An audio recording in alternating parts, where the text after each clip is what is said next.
안녕하세요. 저는 서울에 살고 있는 40대 여성입니다. 오늘 여러분들에게 금지된 유혹에 빠진 한 남자 때문에 겪은 일을 말씀드릴까 합니다. 이 금지된 유혹에 빠진 남자는 어처구니 없게도 제 남편입니다. 더 정확하게 말하면 전 남편이죠. 사람이 무언가에 중독이 되면 아무것도 보이지 않고 들리지 않는다고 하던데요. 알코올 중독이나 도박에 빠진 사람들은 오로지 술과 도박만 생각하게 된다고 합니다. 오직 그것을 위해 인간이길 포기한 사람도 있다고 하죠. 전 남편이 술이나 도박에 빠진 것은 아니었습니다. 하지만 아주 엉뚱한 것에 취해서 정신줄을 놓아버리고 말았네요. 그러면서 저한테 해서는 안 되는 끔찍한 짓까지 저질렀는데, 남편이 저지른 짓을 생각하면 차라리 알코올 중독자나 도박 중독자가 더 나을 정도입니다. 도대체 무슨 짓이길래 이렇게 설명하는지 궁금하실 테니 전 남편과 제 인상을 아작낸 은밀하고 위험한 유혹이 무엇이었는지 말씀드리도록 하겠습니다. 제 좌우명은 어렸을 때부터 절대 빚지고 살지 말자였습니다. 이런 좌우명을 가지게 된 건 모두 아버지 때문이었죠. 평범한 회사원이었던 아버지는 한순간에 귀신에 울린 듯 어떤 것에 푹 빠져서 중독이 되어버렸습니다. 바둑이나 등산같이 흔한 취미생활 하나 없이 매일 집과 회사만 오가던 아버지께서 골동품 수집에 빠져버렸는데요. 그 계기가 여름 휴가철에 떠난 강원도 가족여행이었습니다. 아버지가 저희를 차에 태우고 어디로 갈까 의논하고 계셨죠. 여보, 오늘은 마을에 오일장이 선다네? 거기 구경 갈까? 시골 장터에 볼 게 뭐가 있다고 구경을 가요. 볼거리가 많아서 가는 게 아니야. 시골장은 사람 구경하러 가는 거지. 그렇게 가고 싶으면 가요. 가고 싶은 데도 없는 것 같은데. 그 길로 아버지가 엄마와 저를 데리고 장터로 가셨습니다. 도시에서만 살던 저는 시골장은 시시하고 재미가 없었습니다. 하지만 아버지는 달랐죠. 장터에 들어서자마자 즐거워하시는 게 눈에 보이셨습니다. 그래, 바로 이런 게 사람 사는 재미지. 시골장에서 느낄 수 있는 재미가 흥정하는 맛이라며 이것저것 흥정을 시도하시더라고요. 아버지께서 노점에서 파는 채소 같은 것도 사셨는데 덤을 엄청나게 받으셨습니다. 그러다 아버지께서 시장구석에서 파는 도자기를 발견하셨죠. 그냥 옹기나 그릇들이 아닌 뭔가 특이하게 생긴 도자기였습니다. 아버지께서 그 도자기를 가리키며 묻더군요. 영감님, 이건 얼마에 파시나요?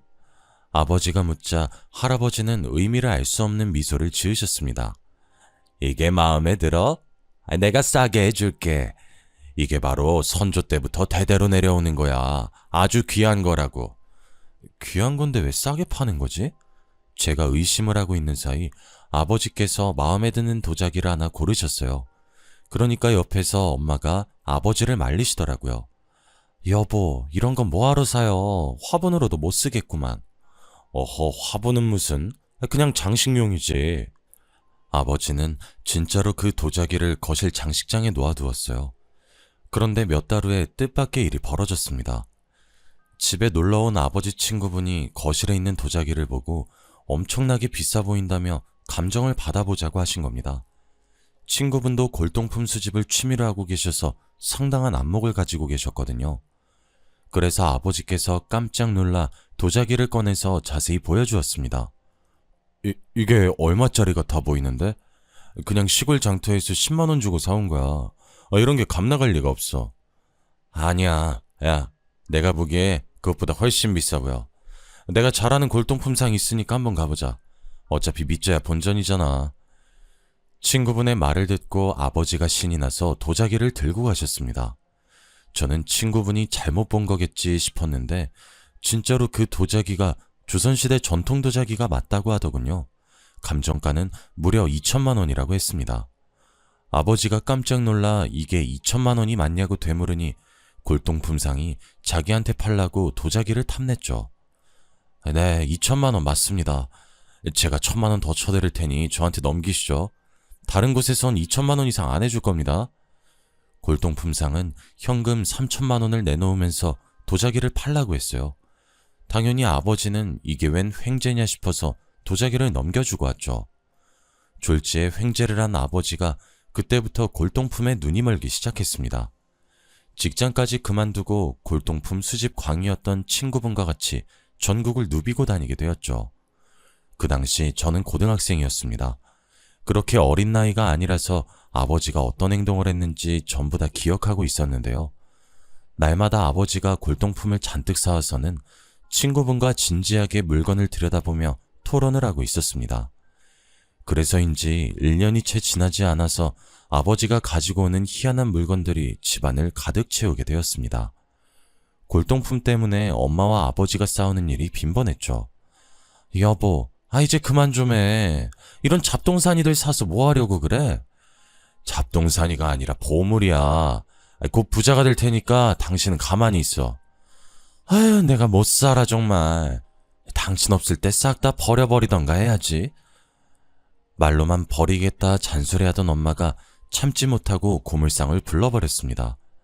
아버지 몰래 모아놓은 물건들을 전부 버려버리고 만 거죠.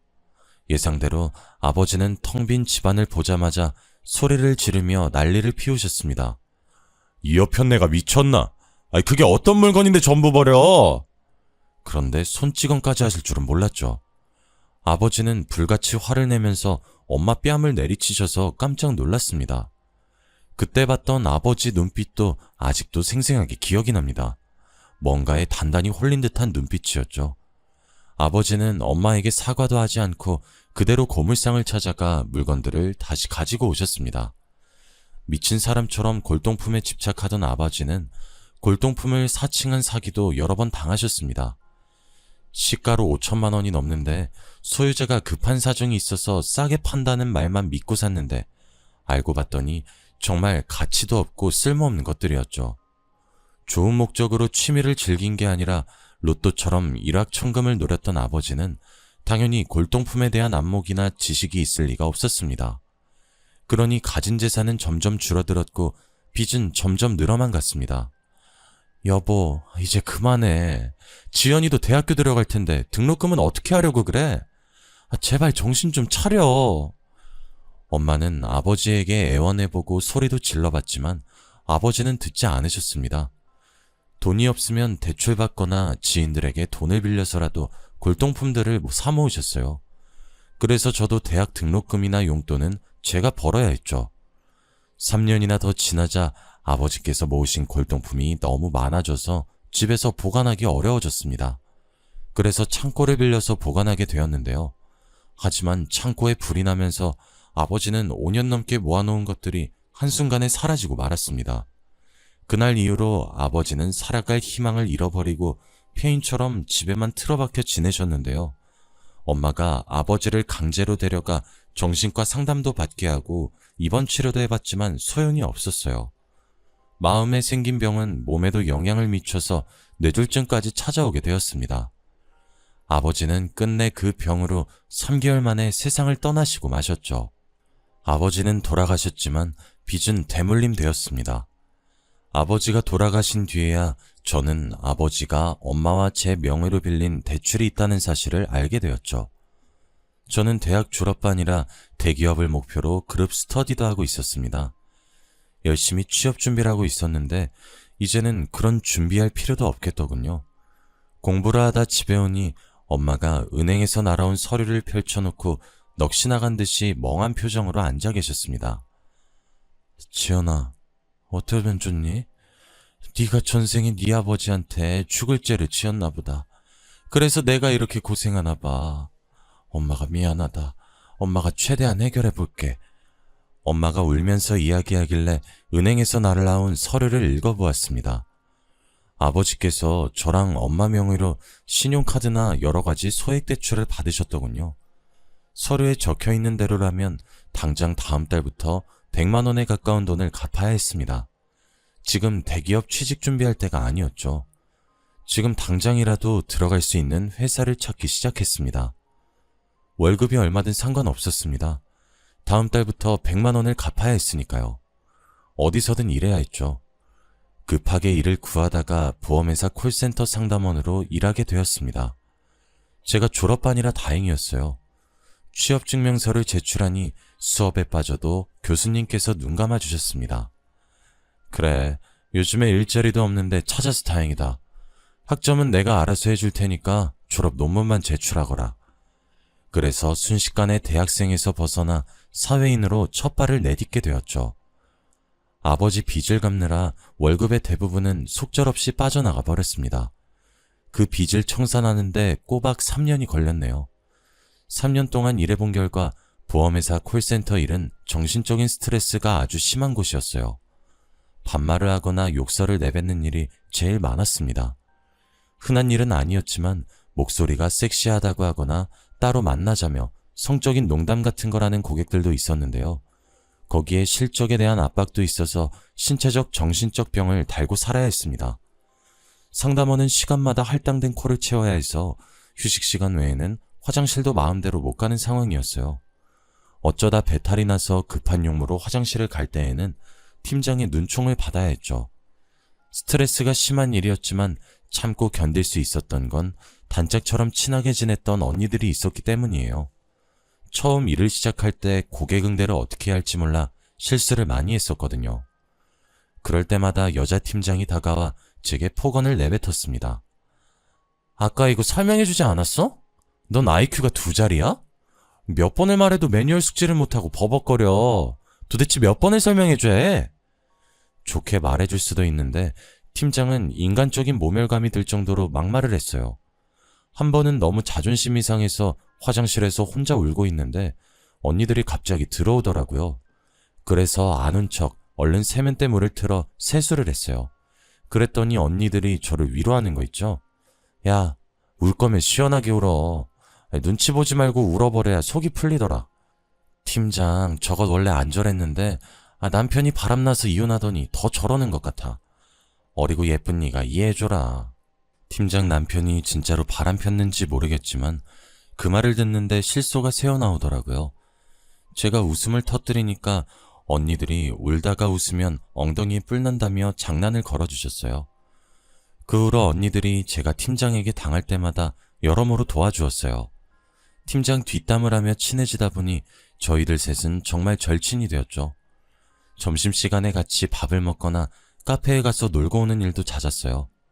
그래서 저희들이 아지트처럼 애용하는 카페도 따로 있었는데요. 총각인 사장이 운영하는 아주 작은 카페였는데 저희가 온 지 1년 정도가 지나니까 카페 사장님도 저희가 올 때마다 반겨주시더라고요. 어서오세요. 오늘도 김치찌개 드셨어요? 여기 근처는 그나마 김치찌개가 나아요. 사장님은 밥 드셨어요? 저도 김치찌개 먹어봤는데 맛있더라고요. 자주 오셔서 그런데 디저트로 치즈케이크 드릴까요? 어머, 서비스예요? 당연하죠. 매일 점심 먹고 와주시는데 이 정도는 해드려야죠. 그날만 사장님께서 서비스를 주신 게 아니었어요. 거의 2, 3주에 한 번씩 서비스를 주셔서 저희가 다른 카페 갈 거 꼭 이사장님 카페 쪽으로 발걸음을 옮기게 만들었죠. 그러던 어느 날 언니가 갑자기 점심을 먹다가 카페 사장님 이야기를 꺼냈습니다. 지연아, 너 그거 들었어? 뭐 말이야? 우리가 맨날 가는 카페 사장 너랑 동갑이라고 하더라? 정말? 나보다 어려 보이던데? 내가 퇴근 후에 가서 이것저것 물어봤는데 그 사람이 언니가 하는 말을 들어보니 사장님이 고등학교 다닐 때부터 커피 만드는데 관심이 많았다고 합니다. 그래서 고3 때 대학에 가는 대신 바리스타 자격증을 땄다고 하죠.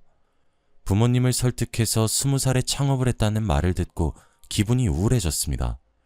누구는 27에 사장 소리 듣는데 저는 팀장 눈치 보면서 전화기만 붙들고 씨름해야 하니까요.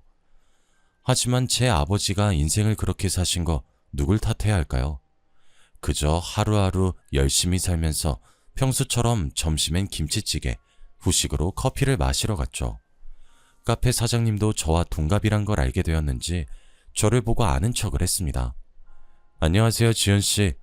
아, 제 이름 알고 계셨어요? 당연하죠. 저 저번 주에도 이름 부르면서 인사했는데. 언제요? 저는 못 들었는데. 우리 나이도 같잖아요. 편하게 말 나요. 이렇게 갑자기요? 제가 당황스러워하니까 언니들이 저 좋아하더라고요.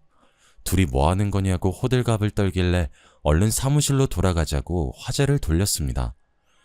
언니들이 사무실로 돌아오는 길에 사장님이 나한테 관심 있어 보인다는 말을 하긴 했지만 못 들은 척 했습니다. 괜히 장난을 치는 거라고 생각했거든요. 워낙 놀리는 걸 좋아하는 언니들이 하는 농담이라고 생각했는데 날이 갈수록 사장님의 행동이 이상해 보였습니다. 저한테 다정하게 지연아라고 부르는 거나 제가 달달한 커피를 좋아하는 걸 알고 메뉴에도 없는 커피를 만들어준 적이 있었습니다. 그래서 조금 설레긴 했죠. 그러다가 사장님이 점심시간에 저를 보고 부탁을 했습니다. 요즘 퇴근 시간대에 사람이 늘어나서 힘들다며 퇴근한 다음에 카페에 들려서 일을 도와달란 것이었습니다. 일당은 두둑히 주겠다고 해서 퇴근 후에 카페로 달려갔는데요. 사장님이랑 똑같은 앞치마를 입고 일해서 그럴까요? 손님이 저희를 보고는 낯간지러운 말을 했습니다. 아이고, 부부가 같이 장사하니까 보기 좋네. 이렇게 말하고 커피를 가지고 가버려서 해명하기도 그랬습니다. 제 얼굴이 새빨개져서 아무 말도 못하고 있는데 사장은 뭐가 그리 좋은지 혼자 키득거리고 있었죠. 지연아, 너도 들었지? 우리가 부부래. 우리 잘 어울리나 봐. 무슨 소리 하는 거야? 또 이상한 장난친다. 그냥 지나가는 말로 하는 걸 거야. 근데 왜 아무 말도 안 했어? 싫으면 아니라고 말하지. 아니, 그냥 자기 할 말만 하고 가버리니까 그랬지. 그리고 막 싫지도 않았고. 나쁜 말은 아니잖아? 보기 좋다고 했으니까. 싫지 않다고? 그럼 좋아? 사장님이 그 말을 하는데 어찌나 설레던지 관심 없었던 남자였는데 점점 다르게 보였습니다. 그래서 생전 물어보지도 않던 이름이나 취미 같은 것도 물어보았죠. 성재한테 관심이 생기니 용돈 삼아 계속 같이 일하는 것도 좋을 것 같다는 생각도 들었습니다. 성재도 계속해서 일해달라고 부탁하니 퇴근 후에 카페 알바도 계속했습니다. 그러다가 월급을 받는 날이 다가왔는데요. 성재가 계좌번호를 알려달길래 대뜸 데이트 비용 이야기를 꺼냈습니다. 요즘 애들은 데이트 비용 얼마나 드나? 데이트 비용? 그건 갑자기 왜? 돈으로 주지 말고 데이트 비용으로 써줘. 나 한강 가서 치킨 먹고 싶은데 사주면 되겠네. 제가 홍당무가 된 채 대시하니까 성재가 웃음을 터뜨리더군요. 웃지 말라고 말려봐도 웃길래 성재를 마구 때렸습니다. 회사 근처에서 한강 데이트 약속을 잡은 게 화근이었는지 순식간에 소문이 퍼지고 말았습니다. 제가 일하던 콜센터는 여러 회사들이 밀집해 있는 비즈니스 빌딩 안에 있었고 그 건물에는 여직원들이 많이 있었거든요. 하는 일은 달랐지만 자주 마주치는 여직원들이 많이 있어서 제가 성재랑 사귄다는 소문이 빠르게 퍼졌습니다. 아직 사귀는 것도 아닌데 이런 소문이 나서 당황스럽다고 하니 언니들이 사귀는 거나 다름없는 거라고 하더군요. 한강 데이트 가기로 한 거면 사귀는 거나 다름없지. 그리고 카페 사장이랑 한두 번 본 것도 아니잖아. 아직 30도 안 된 남자가 카페 사장이면 엄청 대단한 거야. 잘해봐. 나 같으면 꽉 잡고 안 놔줄 것 같다. 언니들까지 오늘부터 1일이라며 놀리는 통에 제가 더 적극적으로 나갔던 것 같습니다. 성재도 제 제안을 거절하는 일 없이 데이트를 하며 만남을 이어가고 있었는데요. 그렇게 6개월 정도 사귀다가 덜컥 애가 생겼습니다. 그 길로 급하게 결혼을 하긴 해버렸죠. 하지만 그동안 쌓인 스트레스와 결혼 준비까지 겹치니 몸에 무리가 가서 갑자기 아이가 유산되어 버렸습니다. 내가 무리를 해서 아이를 잃었다는 생각에 콜센터를 그만두게 되었죠. 그 뒤로 남편과 같이 카페를 운영하게 되었습니다. 둘이 같이 일을 하다 보니 알바가 따로 필요 없어서 인건비도 절약되었고 음료 만드는 속도가 빨라져서 직장인 손님들도 꾸준히 늘어갔습니다. 저희 부부가 카페를 운영한 지 2년 정도가 지난 뒤 남편에게 갑자기 이상한 취미가 생기고 말았습니다. 그 계기가 바로 저 때문인 것 같아서 너무 후회가 되네요. 여보, 우리 커피포트 고장난 것 같은데 새로 하나 살까? 새 거 사지 말고 중고로 찾아보자. 남이 사용하던 걸 쓰자고? 그건 좀 아닌 것 같은데. 밥그릇이나 숟가락도 아닌데 쓰던 거면 뭐 어때? 내가 한번 찾아볼게. 남편은 역시 있는 집 자식이라 중고 물건에 익숙하지 않은 것 같더라고요. 저는 필요한 게 있으면 새 거보다는 저렴한 중고 직거래를 이용해서 오히려 새 거를 사려고 하면 조금 아까웠습니다. 마침 중고마켓에 적당한 커피포트가 있어서 싸게 구했죠. 그랬더니 남편이 며칠 뒤 제게 달려와서는 커피포트를 보고 환호성을 지르기 시작했습니다. 여보, 나 이 제품 찾고 있었는데 어디서 찾은 거야? 이거 품절이라서 못 샀는데 이게 10,000원짜리라고? 완전 횡재했네. 거봐, 잘 찾아보면 새 거보다 좋은 애들 있다니까. 중고를 탐탁치 않게 생각하던 남편은 그때부터 중고마켓 매니아가 되었습니다. 필요한 게 있으면 자기가 먼저 나서서 중고마켓을 뒤질 정도였죠. 처음에는 남편이 워낙 알뜰해서 그렇다고 생각했는데 점점 더 심해져서 필요도 없는 물건까지 사기 시작했습니다. 마치 여성들이 쇼핑 중독에 빠져서 필요도 없는 물건들을 습관적으로 사들이는 것 같았어요. 남편이 핸드폰을 붙들고 중고마켓만 보고 있는데 머릿속에서 친정아버지가 생각날 수밖에 없었습니다. 한 번의 횡재로 골동품 수집에 빠졌다가 가정이 파탄나버린 아픈 경험이 있는 저는 중고거래에 몰두하는 남편이 걱정됐죠. 하지만 괜히 싸우고 싶지도 않고 아버지를 생각하고 싶지 않아서 외면했습니다. 저러다가 말겠지 싶었죠. 그러다 얼마 후 제가 애를 가지게 되자 남편이 카페에 나오지 말고 집에서 쉬라고 하더군요. 제가 유산 경험이 있다 보니 남편이 더 조심하라고 당부하기까지 했습니다. 임신 초기에 유산될 가능성이 더 크대. 집안일도 되도록 내가 할 테니까 집에서 스트레칭 정도만 해. 그럼 카페 일은? 요즘 손님 많아져서 혼자서 힘들잖아. 알바 구하려고. 중고마켓에 광고 냈으니까 당신은 집에서 쉬어도 돼. 아니, 중고마켓에서 알바까지 알아봐 준다는 거야? 나도 몰랐는데 거기 들어가면 없는 게 없어. 완전히 신세계야. 남편이 중고마켓에서 물건을 사다 못해 사람까지 사더군요. 빨리 구해진 알바 덕분에 저는 집에서 출산 준비를 하게 되었습니다. 다행히 이번엔 유산되지 않고 건강한 딸을 낳게 되었죠. 그때까지 집에서 전업주부 생활만 하다 보니까 동네 아줌마들과 친해지게 되었습니다. 전에는 지나가면서 인사만 하던 사이였는데 이제는 서로 집에도 놀러가게 되었네요. 틈만 나면 만나서 카페에 가서 살아가는 이야기를 하면서 수다 떠는데 재미를 붙이게 되었습니다. 동네 아줌마들은 카페 말고 미용실에도 자주 모이곤 했는데요. 집에만 있으면 친한 아줌마들이 전화를 해서 미용실로 저를 불러내곤 하였습니다. 그날도 아주머니에게 전화가 와서 받아보니까 왁자지껄 떠드는 목소리가 들리더군요. 새댁, 지금 집에서 뭐해? 우리 과일이나 깎아 먹으려고 하니까 빨랑 와. 이런 식으로 미용실로 놀러가면 남편이나 시댁 이야기를 했습니다. 어쩌다 누군가 바람을 피운다는 소문이 들려오면 아줌마들이 극도로 예민해졌죠. 한 번 찍히면 한 달 내내 그 이야기만 할 때도 있었습니다. 그러다 아줌마들의 관심을 자극할 만한 일이 생겼어요. 저희 동네에 새로 신축한 원룸 건물에 이사온 사람이 수상하다는 거 있죠. 이번에 이사온 젊은 여성을 두고 아줌마들끼리 온갖 이상한 추측을 해대기 시작했습니다. 내가 부동산에서 들었는데 원룸에 이사온 그 여자 유흥업소 도우미로 일한대. 아니야, 내가 듣기론 남편하고 이혼하고 위자료 받아서 원룸 얻어서 왔다던데. 그게 정말이야? 사실 둘 다 맞는 말 아니야? 헐, 설마 도우미로 일하다가 남편한테 걸려서 이혼당한 건가? 아줌마들이 원룸에 사는 여자를 두고 이혼녀에다 남자관계가 문란한 여자라고 근거도 없는 말을 만들어내더군요.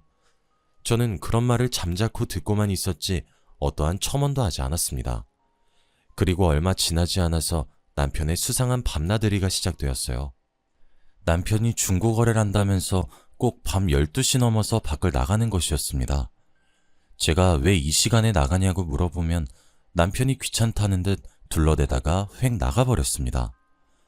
내가 가게 문 닫고 들어오면 지금밖에 시간이 안 되잖아. 그 사람도 이 근처에 살아서 이 시간 괜찮다고 했어. 요즘 세상이 흉흉해서 범죄에 연루되거나 이상한 사람을 만나면 어쩌려고 저러나 걱정이 되었습니다. 그래서 남편이 오길 기다렸는데요. 밤늦은 시간에 아무렇지 않게 만나려고 하니 저는 당연히 상대방도 남자라고 생각했죠. 아무리 기다려도 남편이 오지 않자 어떤 괴한에 당했나 싶어 몇 번이나 전화를 걸어보았습니다. 남편이 끝까지 전화를 받지 않더니 새벽 3시 넘어서 들어오더군요. 그것도 술 냄새까지 풍기면서요. 여보, 설마 지금 술 먹고 온 거야? 쥐거래하고 오겠다며. 거래 끝나고 동호랑 같이 술 한잔 했어. 쥐거래한 물건은? 전화는 왜 안 받은 거야? 깜빡하고 동호차에 두고 왔다. 당신 나한테 전화했었어? 너무 취해서 전화한 줄 몰랐어. 마음 같아서는 동호라는 남자도 중고마켓이랑 같이 지워버리고 싶었습니다. 동호라는 남자는 남편이 중고마켓에서 만난 사람이었습니다. 남편이 자주 만나서 거래하는 사람이었는데 동네 사람이라서 금방 친해졌다고 하더라고요. 지금은 형 동생 하면서 지내고 있다고 합니다. 저랑 주말을 보내고 있다가도 갑자기 동호 씨한테 전화가 오면 환하게 미소 지으며 나가곤 하였습니다. 동호야, 웬일이야? 내가 말한 컴퓨터 스피커를 직거래했다고? 얼마에? 오케이, 알겠어. 나한테 그거 팔아. 내가 밤에 찾아갈게. 남편은 일주일에 두세 번은 물건을 들고 나가거나 들고 왔어요. 남편의 중고거래는 취미생활이라고 생각하고 있어서 뭘 사든지 간에 신경 쓰지 않았죠.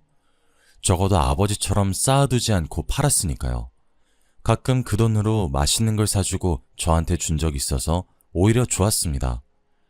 그런데 얼마 지나지 않아서 남편의 중고마켓 사랑이 동네 아줌마들 사이에서도 알려지게 되었습니다.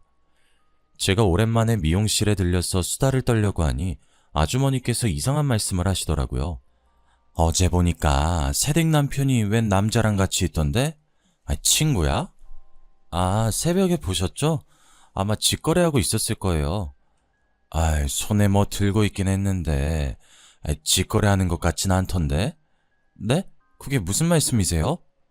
미용실에서 친해진 아주머니께서 남편을 여러 번 목격했다고 하시더라고요. 아주머니께서 지하철에서 청소 일을 하고 있는데 출근 시간이 지하철이 끊어지는 밤 12시라며 출근을 할 때마다 남편이 낯선 남자랑 같이 있는 모습을 자주 보았다고 합니다. 그 모습이 매우 이상했다고 하길래 헛웃음을 지었죠. 에이, 마약 같은 거 판다고 생각하신 거예요? 우리 남편 그런 사람 아니에요. 아니, 이상하잖아. 새댁 남편은 그 남자하고만 거래? 내가 보니까 둘이 너무 이상하게 친한 것 같더라고.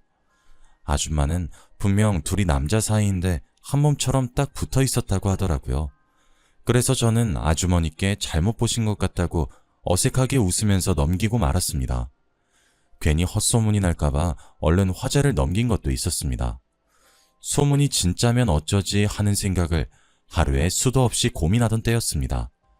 집에서 애만 보다가 어쩌다 한 번씩 미용실에서 아줌마들과 수다를 떠는 것에 너무 집착하는 것 같아서 다른 취미생활을 가지려고 결심했습니다. 구청에서 하는 문화센터 강좌를 신청했는데 그곳에서 원룸에 산다는 여자를 만나게 되었죠. 아주머니들이 도우미로 일하다가 남편한테 이혼당한 것 같다는 그 여자를요. 저를 보자마자 새침하게 모른 척하고 지나갈 줄 알았는데 생각보다 사근사근하게 절 반겨주더라고요. 어머, 안녕하세요. 건너편 빌라에 사시는 분 맞으시죠? 동네 지나면서 몇 번 봤던 것 같은데 인사를 못 드렸네요. 저 빌라 앞 원룸 건물 거기 사는 사람이에요. 네, 반가워요. 문화센터 강좌 신청서를 쓰고 있었는지 신청서에 이름이 적혀 있더군요. 그 여자의 이름은 정세희였습니다. 세희 씨에게 대해 너무 많이 이야기 나눠서 잘 알고 있었지만 일부러 모른 척 했습니다. 제가 일부러 못 본 척 지나가고 무시하는데도 세희 씨는 먼저 다가와서 제게 인사해 주더라고요. 해프고 질이 안 좋은 여자로 소문이 나 있어서 웬만하면 피하려고 했지만 강좌를 들으면서 대화해보니 교양이 있는 지적인 여성이었습니다. 세희 씨는 프리랜서로 웹디자인 일을 한다고 하더군요. 부침성 있는 싹싹한 성격이어서 저랑 몇 번 말 섞지 않았는데 언니라고 부르기도 했습니다. 저도 세희 씨라고 부르다가 세희라고 부르며 말을 편하게 하기 시작했죠. 시간이 지나 세희가 집으로 놀러 오라며 초대하는 일도 있었습니다. 언니, 오늘은 내 집 가서 같이 커피 마실래? 직거래로 향이 끝내주는 원두를 구했거든. 세희 너도 직거래? 우리 남편은 중고마켓 중독자야. 맨날 그것만 쳐다보고 있더라고. 그렇구나. 난 어쩌다 한 번씩 싸게 나오는 물건 있으면 사는 정도야. 그럼 언니네 남편은 중고 물건 사는 꿀팁 있겠네? 나도 좀 알려달라고 하면 안 되나? 세희와 이야기하며 집에 가는 동안 어떤 분위기일까 별의별 생각을 다 했습니다. 하지만 세희의 집은 아주 깔끔하고 아기자기하게 꾸며져 있었습니다. 술집 여자라면 술병도 널려있고 담배 냄새가 날 줄 알았는데 역시 소문은 소문일 뿐이라고 생각했죠. 게다가 세희는 저를 위해서 원두를 갈아서 핸드드립으로 커피를 만들어 주었습니다. 그런데 커피포트가 눈에 익더군요. 가만히 보니 예전에 제가 중고마켓에서 샀는데 횡재했다고 남편이 좋아했던 그 물건이었습니다. 하지만 얼마 전에 동호라는 남자에게 팔았는데 그게 여기 있다니 믿을 수가 없더군요. 분명히 품절된 제품이라고 들었거든요. 제가 그 커피포트에 정신이 팔린 사이 세희는 30을 넘기고 왜 혼자 사는지 신세한탄을 하듯이 말해주었습니다. 고등학생 시절 아버지의 외도로 부모님이 이혼을 해서 엄마와 같이 지냈는데 몇 년 전에 엄마도 다른 남자와 재혼을 하게 되었다고 합니다. 이제 성인이 된 세희는 혼자 독립해서 살게 되었다며 평생 독신주의자가 될 거라고 강조하였습니다. 언니, 난 독신주의자야. 결혼 같은 건 절대 안 할 거야. 한 남자의 평생 얽매여서 사는 것보다는 외로워도 혼자 사는 게 훨씬 좋아. 결혼 전에는 몰랐는데 애딸린 유부녀가 되어보니 세희의 말이 가슴에 와닿았습니다. 그러다가 커피포트를 딱 쳐다보는데 제일 밑에 무언가 새겨진 게 보이더군요. 파란색 매직으로 써놓은 남편과 제 이름이었습니다. 그때는 신혼이었고 깨가 쏟아지던 시기였죠. 남편이 워낙 커피포트를 아끼길래 내 거라고 장난으로 이름을 써놓았는데 남편도 따라 제 이름 옆에 자기 이름을 적어두었습니다. 설마 남편이 세희한테 커피포트를 준 것일까요? 그럼 동호씨가 세희라는 소리일까 싶어서 왠지 모를 불길한 예감이 저를 덮쳐왔습니다. 저는 애써 아닐 거라고 생각했죠. 남편에게서 커피포트를 산 동호가 세희에게 되팔았을 수도 있으니까요. 원래 중고거래란 그렇게 돌고 도는 거라고 자기 최면을 걸고 있는데 이번에는 행거에 걸려있는 옷이 눈에 들어왔습니다. 가까이 가서 보니 남성용 스포츠 자켓이더군요. 여자 혼자 사는데 왜 남성 자켓이 필요할까요? 혹시 몰라서 세희 눈치를 보고 있다가 세희 화장실에 간 사이 서랍장을 뒤져보았습니다. 그러다가 서랍장 속에 들어있는 상자를 열어보니 남성용 가발이 들어있었습니다. 제가 순간 다리에 힘이 풀려 쓰러지니 세희가 깜짝 놀라 달려왔습니다. 언니, 왜 그래? 어디 아픈 거야? 세희가 휘청거리는 저를 보고 걱정스러운 표정으로 부축해주더군요. 괜찮아. 내가 딸애 낳고 빈혈이 생겨서 한 번씩 어지러워. 나 집에 가서 좀 누워야겠다. 이렇게 말해놓고 속으로 이를 갈았습니다. 며칠 뒤에 남편이 어김없이 동호를 만나러 가더군요. 남편을 몰래 따라가야겠다는 생각이 들었습니다. 증거를 확실히 잡아야 저도 이 말도 안 되는 순간을 받아들일 수 있을 것 같았습니다. 제 예상대로 남편이 어두운 곳에서 키가 작고 왜소해 보이는 남자를 만나고 있었습니다. 그래서 조용히 다가가 제가 동호라고 알고 있던 놈의 가발을 확 벗겨버렸죠.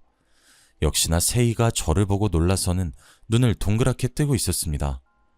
뭐야, 왜 남의 머리를... 어머, 언니, 너야? 네가 진짜 우리 남편이랑 바람 폈어?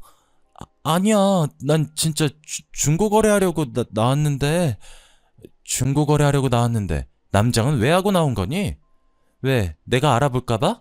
바람 피는 거 들킬까봐? 아니야, 그런 거 아니라니까? 아니긴 뭐가 아니야. 네가 아주 간이 배 밖으로 나왔구나. 나랑 언니 동생 하면서 남편하고 바람을 피워? 네가 그러고도 제정신이야? 치밀어 오르는 화를 참지 못하고 세희의 머리채를 잡고 흔들었습니다. 하지만 남편이 저를 붙잡고 말리는 사이 세희 그년이 도망치고 말았죠. 제가 씩씩대며 남편을 끌고 집으로 와 남편을 신문했습니다. 거짓말이 들통난 남편은 세희와 어떻게 내연관계를 맺게 되었는지 다 털어놓았습니다. 남편은 다름 아닌 직거래 중고마켓에서 세희와 우연히 만나게 되었다고 합니다. 처음 몇 번은 진짜로 직거래를 했지만 세희 미모에 홀린 남편은 커피포트, 토스트 기계, 소설책 종류까지 한 푼도 안 받고 주기도 하였습니다. 그렇게 매일 만나면서 세희와 가까워진 남편은 서로의 몸을 거래할 만큼 가까워져서 내연관계를 맺게 된 겁니다. 세희는 남편과 가까워지자 이런저런 명목으로 돈을 요구했다고 하는데요.